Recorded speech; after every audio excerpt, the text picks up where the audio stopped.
Hi friends, welcome to the channel. Today I'm going to show you how to organize your calendar so that you are most effective and that you achieve all the goals you set. Whether you're using a digital app or you're using a physical planner, doesn't really matter. The things that I'm going to show you today could be applicable to any of them. But for the purpose of this video, we're going to use Google Calendar. Since it's free, you can sync it from your computer to your phone. And even if you use any other calendar out there, you can still sync it to Google Calendar. So we're going to use this one for the demonstration, but no worries. This is all replicable in any software that you use for your scheduling. Before diving into building the calendars and all the nice stuff, we need to have a quick word about time management. As we all know, time management is one of the most important productivity techniques. And this is for many reasons. Some of them are prioritization, to know what to prioritize in your calendar. Number two is progress tracking. If you don't put it on your calendar, then you'll end up forgetting about it. And even if you want to track back your progress, you won't find it anywhere. Number three is make sure to achieve your goals. If you put it on the calendar, you're more likely to do it and therefore more likely to achieve it. Number four, and this is one of the most obvious ones, is to not miss deadlines or meetings. So we have a calendar in the first place to remind ourselves of all the things that we need to do. And these days, since most of us have work, we have some personal projects, we have friends, we have family, we have everything related to exercise and diet and health and wealth, it's quite tough to remember everything, and we don't really need to. And that's why we're going to do scheduling in a calendar, digital or physical calendar, so that we remember to not miss any of the big events that we have throughout the week, month, and even the year. So now that we are clear on the importance of time management and scheduling in general, let's dive into my computer and I will show you step by step how you can organize your calendar effectively. Let's go. Here we are now on Google Calendar. As you can see, it's completely blank. We have a weekly view. You can see here the month. You can filter by day, by month, by year, depends on what you want. You can even customize it. I usually keep it weekly view. I just like to see my whole week in front of me. And then if I want to just check the daily view, I can check the daily view throughout the day. The daily view, usually I keep it on my phone, and the weekly view on my computer. So here, as you can see, we have a complete blank page, which is not yet, there is nothing here, it's not pretty, and we want to create some beautiful blocks. But before this, we need to answer a few questions. So there are a few categories that we need to have goals in order to start making progress in them. So you can't just jump into putting things in your calendar and not having a goal, strategy, or anything prior to that. So that's the purpose of this document here that I really advise you to do it well. So you just put basic sections: work, relationships, wealth, health, and business or personal projects. So in my case, it's mostly YouTube, LinkedIn, and things that I do on the side. Work is my 9 to 5 as a data scientist, and all the rest is just the same for everyone. So if you're an entrepreneur, then the work section will be your business section. It will be your main focus, and you can just remove it and focus on your business section. And instead of work section, you can have personal things that you do outside of business, but still are important to you as well. If you're a freelancer, just switch work by freelance. It's still work, so you just adapt to your needs. Don't put 15 bullet points for each, even though it's tempting and we have a lot of things to do. But you'd rather just keep it short and just pinpoint the important stuff. So you'd better have a few actions that drive growth and progress than having a lot of actions that will just drain your energy, and in the end you won't achieve any of them. So use the 80-20 rule and find the 20% of actions that drive 80% of your output and progress, and focus on that. So for me, for now, I have to do some dashboards for clients. I'm learning about Azure Data Factory for my job as well. In terms of wealth, I'm learning about real estate, investment, index funds. In relationships, I want to spend time with my girlfriend, call and speak to my friends and family, since they are not close to me in terms of location, so I try to my best to always keep contact with them. Health-wise, meditation, journaling, moving, doing things that I love, like tennis, football. And business-wise or personal project is YouTube, it's my LinkedIn page, and some things that I do on the side. So when you get clear on this, please just take a few minutes to go through this, because without this, your calendar will be completely random. You'll put things, you'll think that they're necessary, but they don't. But when you get clear on what you need to do, then it's way easier to start planning. Okay? Then we jump into Google Calendar, the fancy part. What we can do first is go here, top right, to this menu section, to settings. We can quickly check the language. Like here it says Morocco, but I'm in the UK, so I had this one a while back. Check your time zone, everything is right. What I change here is just one thing here, start week on, and usually by default is Sunday. I choose Monday. My week starts on Monday. I have nothing against Mondays. I love them. But my work week starts on Monday, so I'd rather have it in here. So first thing, if you're in a 9 to 5, then first block will be your main work. That's something you're paid to work on. So definitely put it first. So I will put it on weekdays. I will put again here, main work. If you work on the weekend as well, then you can add the weekend. Obviously, you adapt to your own schedule. This is an example of mine, and you can just take inspiration from it, and obviously you adapt to your own needs. So here we have the main work, very important, we're paid for. And here in the morning, what I put my morning routine, beautiful yellowy color for the sunshine, and we put it also every weekday. You're going to notice in here that I usually leave the weekend free.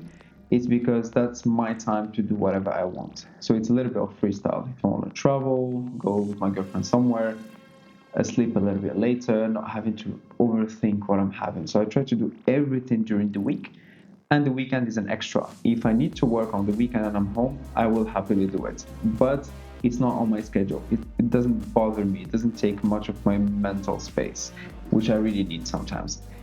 So yeah, what I do next is I have 1.5 hours working on business or personal projects in my case.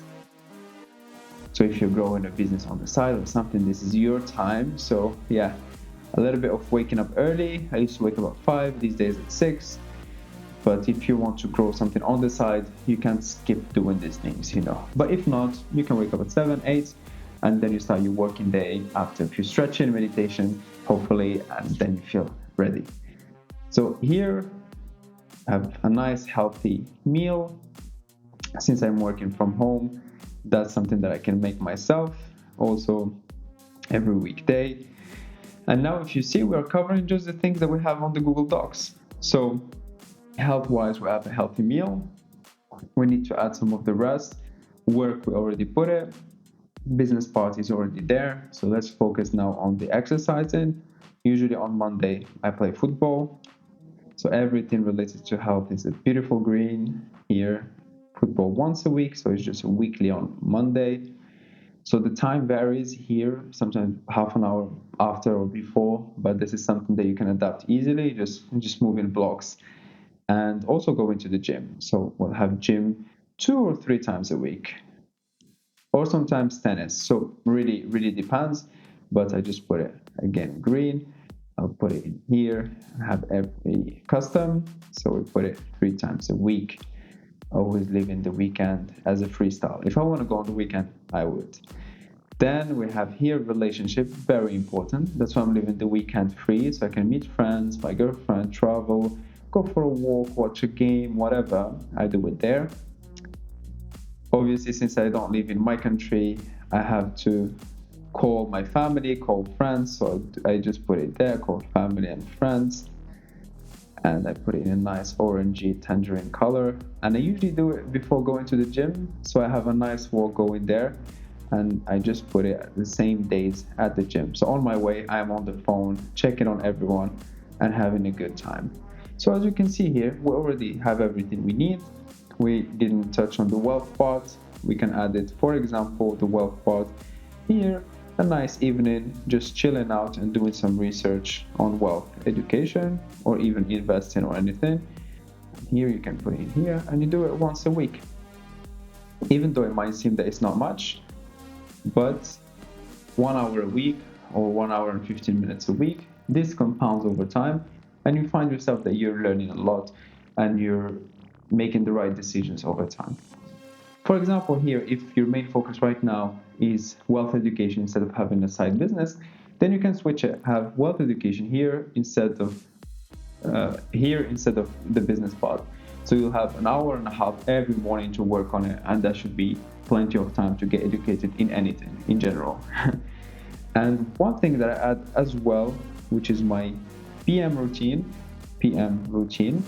which is basically reading. I usually read, I can journal quickly, but it's usually reading. So I put it in there, and there I can read anything and everything, either business book, SaaS book, story, listen to an audiobook, whatever I feel like I do. These days I read some business books, and that's the time when I can just relax and read a little bit, do some highlights. I just finished the Diary of a CEO, and now I'm reading The E-Myth Revisited by Michael Greger. So yeah, this is how I set up my calendar. I hope it gives you a little bit of indication. Obviously, you can tweak depending on your needs. We're all different. This is assuming that you have a 9 to 5 and you're working remotely here. If you're working from the office, try to prepare your meals in advance so that you still have something healthy. Wake up a bit earlier so that you can work on your project. If it's not an hour and a half, even if it's 45 minutes, it's already something. Just make progress in everything that really counts. And the weekend, it's for you, your family, your kids, whatever you're doing. You'd rather spend it in there. Keep it free. But if you have anything important that you still need to do, then do it. But it shouldn't be there just to overwhelm you. Keep it simple. You have a clear visual of everything. You know exactly what you need to work on. And then you must, if you follow this approach and you do the things, you must make progress over time. So this is how it is. I hope you enjoyed it, and let's keep going.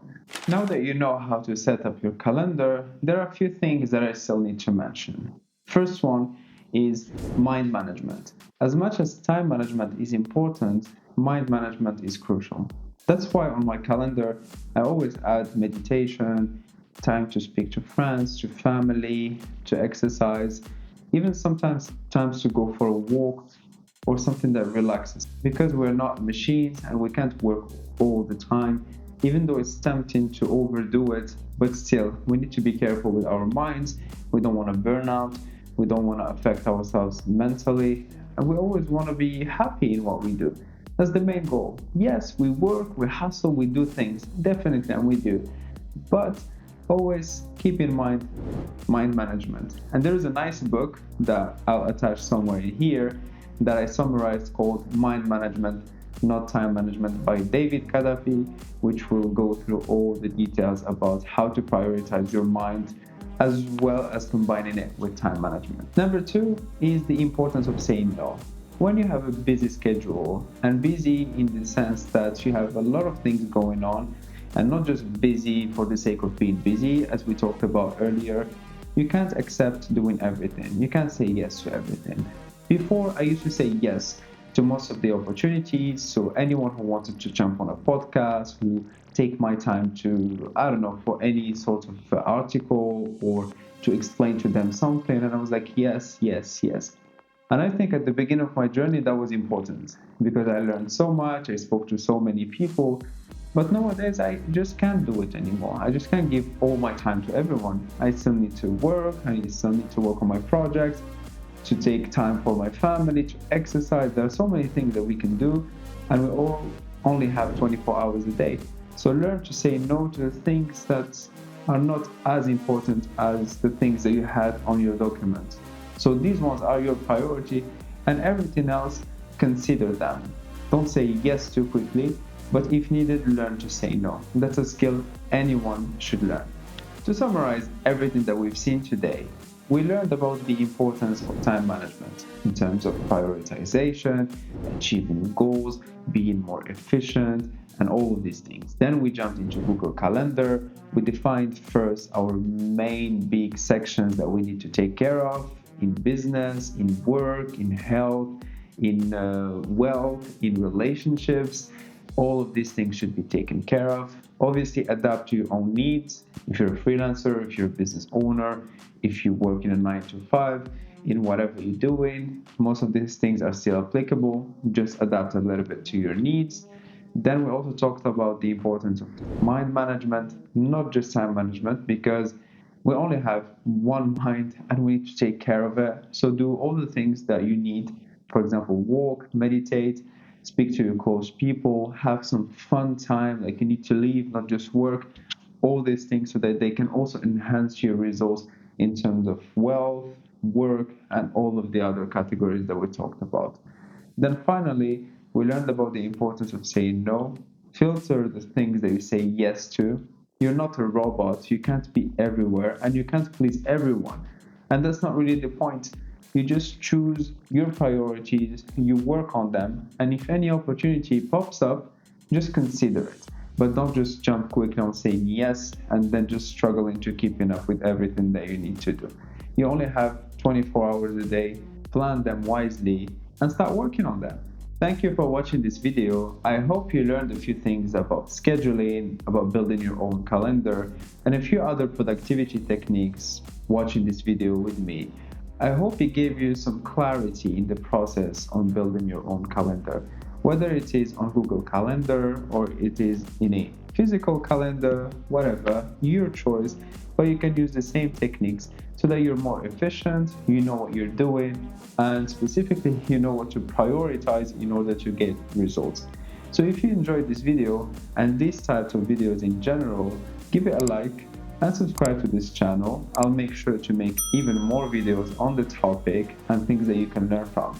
And if you have any questions, just leave it in the comment section and I will make sure to respond to all of them. Also, if you're interested by the summary of the book Mind Management, Not Time Management by David Kadabi, consider clicking on the summary in here and give it a watch.